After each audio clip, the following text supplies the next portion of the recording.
Pass out unless they frack it. Yeah, and when she checked when people checked with FERC, they said, oh, they have a permit to frack. But you know, they just tried, since they knew we weren't happy about this anyway. You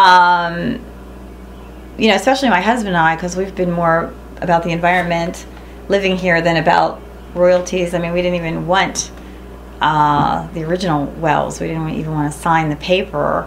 But since we were surrounded, all of our neighbors around us, he said, we're going to drill them anyway, and if you sign this lease, we'll pay you royalties. You know, so we were like already stuck in here, but we got a no surface use lease. But I know the health problems, the neurological.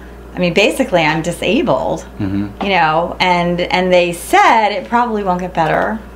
It will probably get worse. You know, although I did see some things on the internet where, you know, some people just stabilize and just have moderate disability, which is probably what I have forever, and other people just get worse. So I don't know what's coming down the road, but I know I went from being an extremely physically active person, healthy, to being pretty disabled. Within 2 years? Yeah. After having some kind of a skin reaction, something absorbed from my skin with the water. Huh? The fateful bubble bath. No, there was nothing in the water. I mean, and Sierra water used to always be really good. We had an exceptional value watershed here. Our streams, when we moved up in 1980, they said they were actually potable. They tested this. Really? My husband had the streams tested. They said they were potable because there was nothing around here. Well, they just came in and started drilling all these gas wells, and then, you know, so I never had any kind of a skin reaction to water. I use ivory soap. That's all I used. You know, and I don't even think you know, I can't remember if I washed my hair, but my shampoo is like nothing really unusual. But just everything was just real red and raised. And then it faded by the next day, which makes me think something was going through the skin, something absorbed through the skin. So. Did you hear of anything else similar to that going on? Yes, my friend right up here who actually was real involved. She's an environmentalist, and we were like battling the hog factories together. She was actually my husband's supervisor for the water monitoring. She quit around the time that he quit, and I heard her say she had health problems, but she's a very discreet person, so I'm not going to give her name.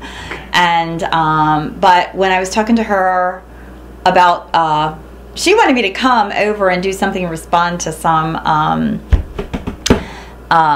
article in the newspaper, and I did. I wrote a letter to the editor, but she said, Mary, we have to respond to this. It was something blatant about how there's never been any incidents in the entire, ever since they started fracking gas wells, there's never been one documented incident of groundwater contamination, and we knew that is really a lie. We have all kinds of, you know, reports of documented incidents. So, she called me up, and I was just telling her, I'll try to get over there. I said, I have my good days and I have my bad days. I said, some days are better than others. I said, if I don't make it, you just won't hear from me. If I get over there, I'll call you. Well, I told her what was going on with me, and I told her the diagnosis I had, transverse myelitis. Well, I did make it over, and we did communicate about this letter to the editor that went in the newspaper. And she started telling me that she had very similar symptoms, you know, the neurological, the difficulty walking, primarily on one side. And she told me when it started, and it was like the same timetable as me. And she's right up there by the compressor station. And then she told me there was a third. There's 3 of us, but then later, when I was going to get the EPA guy to document the 3 of us, you know, what our diagnoses were and the timetable of when the symptoms appeared, she chickened out because I think she's intimidated by the gas company. Plus, a lot of her family, like one of her family works in Schuster's office. One of her family is Township supervisor. I hope I don't give away her identity.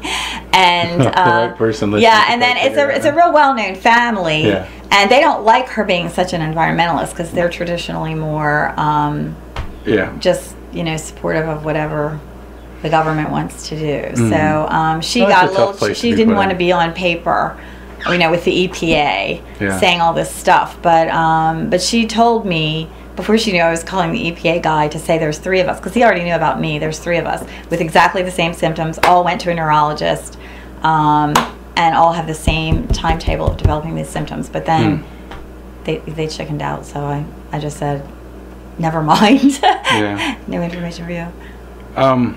Have you had your water tested here since? My husband did have it tested once, like maybe last year. And I think I have that out in the other room. I think I brought that with me. He did it down in a lab in West Virginia, and he gave our other address because he thought if the gas company's buying off people, I don't even want anybody to know it's for this property. And I think that it passed, but see, they don't test. When they do those water tests, they don't test for the things that you've been discovering are in the water, like aromatic compounds, toluene, all that stuff. So your tests have discovered. Actually, the last test that we just had done, which was amazing, is herbicide and pesticides are in all 3 of our water. That just blows us away. Oh. Because we don't use it. Yeah. Well, this would be a good place to test water, because I'll tell you what, it's all flowing down here from all these wells. And we have 2 streams right on our property. They intersect. One, you took a little bridge over the one, the other one comes down here. And if you go right through those pines where there's that little opening, it's a little pool where the 2 intersect. And that's where my husband used to sample the water. Yeah.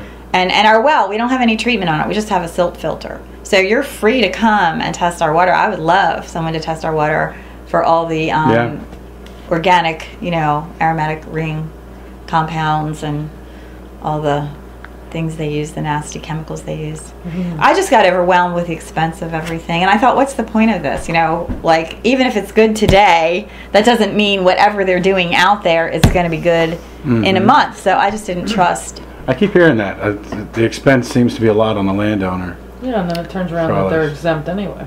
Yeah. Yeah. And we were talking earlier about the 2 different, I guess, local factions, I guess, that had happened, where you had people that wanted the pro-storage people. And tell me a little bit about that and what went on here in the community, if you could, please. Okay. Well, the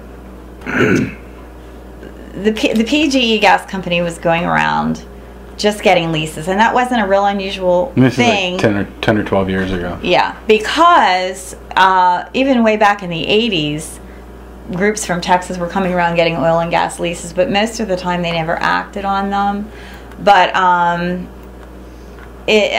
one of the neighbors said he really wanted them to drill a gas, like he wanted the money, he wanted the royalties, and he said, I'm only going to sign this if you can promise me you'll drill a well within a year or something. And they promised him, and they drilled a well, and he was making royalties, and the front page of the Bedford Gazette ran this big thing about how much money this man is making from gas royalties. Well, then there was a scramble by a lot of his neighbors. Like, then the next lady signed. She made big royalties for a while, and she has a well right across this road, this Big Creek Road. And then he saw it. Okay, well, then it was like everyone started signing because they were hoping they would drill gas wells and get royalties. This was PGE. Nobody talked about fracking. It was the old kind of gas well. We were not excited. I mean, we'd already fought the hog factories, and I was remembering seeing drilling rigs other places, like out toward Bedford, and the noise of it and everything. So when they came to us, we said, no, this is a nightmare to us, because we live here, we like the environment, we're concerned about the water quality, the air quality. So we didn't want to sign anything, but then they kept coming back, because everyone around us signed, and they were already drilling all these wells. They already had us surrounded, and they said, if you sign, you'll get royalties on these wells, Yeah. So we did sign. Oh, we've been out putting them into the GPS, and you're literally surrounded here. Yeah, yeah, but we had a no surface use, And then after we were getting some royalties, they came back, and they wanted to put a pipeline along the edge of our property, which I can't even really get to. You have to cross the stream and climb that mountain. and there's no road to it even. We have to go up the neighbors. So like when